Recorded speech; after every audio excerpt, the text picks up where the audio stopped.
I decided this is the spot where I'm going to stop for a little bit.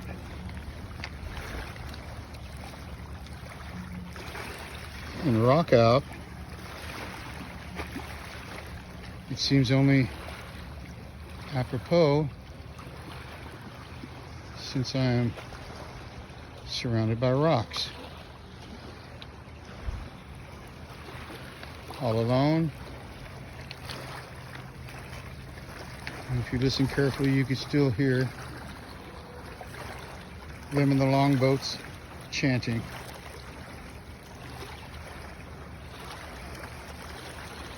Water's life. Always has been to all the indigenous people. Still sacred today. Hope you enjoy your Saturday, and thank you for letting me share this with you.